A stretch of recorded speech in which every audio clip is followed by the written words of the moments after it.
Hello everyone, I'm Ken Gian Burse. You can call me Ken.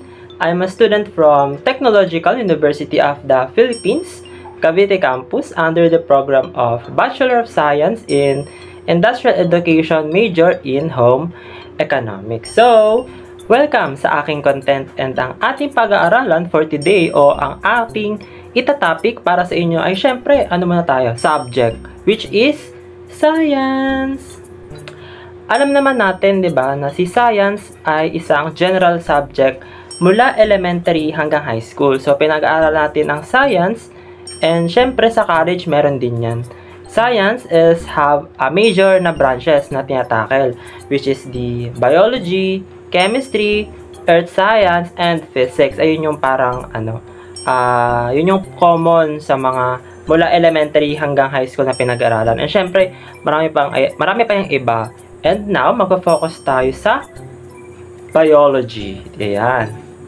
So, ano nga ba yung pinag-aaralan sa biology? So, biology is a branch of science that deals with living organisms and their vital processes. Biology encompasses diverse fields including botany, conservation, ecology, evolution, genetics, marine biology, medicine, microbiology, molecular biology, physiology, and zoology. Then, biology is the scientific study of life. Ayan.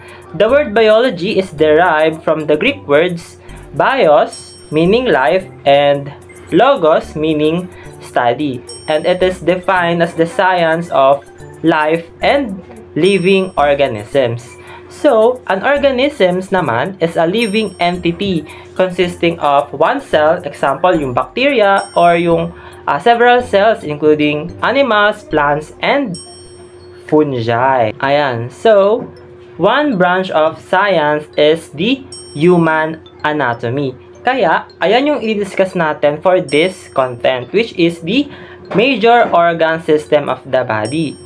We have 9 major organ system of the body, including the integumentary system, the musculoskeletal system, the respiratory system, the circulatory system, the digestive system, the excretory system, the nervous system, the endocrine system, and lastly, the reproductive system. And ngayon, magpo-focus lang muna tayo sa isang organ system of the body, which is the endocrine system.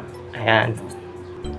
According to the Johns Hopkins University, the Johns Hopkins Hospital, and the Johns Hopkins Health System, the endocrine system is a complex network of glands and organs. It uses hormones to control and coordinate your body's metabolism, energy level, reproduction, growth and development, and response to injury, stress, and mood.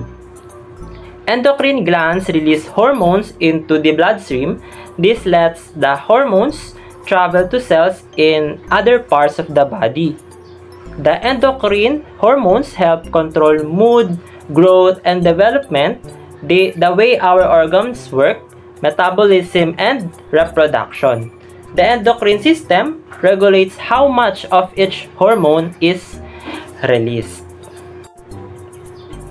So, ayan, nalaman natin yung ibig sabihin ng endocrine system and paano nga ba siya nag-work sa ating body. So, ngayon, let's move on to the major parts ng endocrine system. Kung ano nga ba yung mga nilalaman ng endocrine system o yung parts ng endocrine system. So, now, first is the hypothalamus. The hypothalamus is located at the base of the brain, near the optic chiasm, where the optic nerves behind each eye cross and meet. The hypothalamus secretes hormones that stimulate or suppress the release of hormones in the pituitary gland, in addition to controlling water balance, sleep, temperature, appetite, and blood pressure. Next is the pineal body. The pineal body is located below the corpus callosum in the middle of the brain. It produces the hormone melatonin, which helps the body know when it's time to sleep. Next is the pituitary gland, and it is located below the brain. Usually no longer than a pea, the gland controls many functions of the other endocrine glands. Next is the thyroid and parathyroid. The thyroid gland and parathyroid glands are located in front of the neck, below the larynx or yung voice box. The thyroid plays an important role in the body's metabolism. The parathyroid glands play an important role in the regulation of the body's calcium balance. Next is the thymus. The thymus is located in the upper part of the chest and produces white blood cells that fight infections and destroy abnormal cells. Next is the adrenal gland. An adrenal gland is located on top of each kidney. Like many glands, the adrenal glands work hand in hand with the hypothalamus and pituitary gland. The adrenal glands make and release corticosteroid hormones and epinephrine that maintain blood pressure and regulate metabolism. Next is the pancreas. The pancreas is located across the back of the abdomen.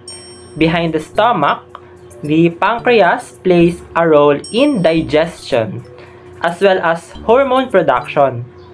Hormones produced by the pancreas include insulin and glucagon, which regulate levels of blood sugar.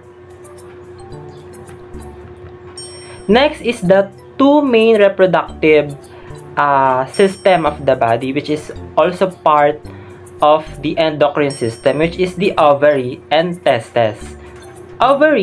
A woman's ovary are located on both sides of the uterus, below the opening of the fallopian tube.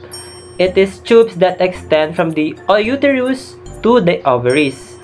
In addition to containing the egg cells necessary for reproduction, the ovaries also produce estrogen and progesterone.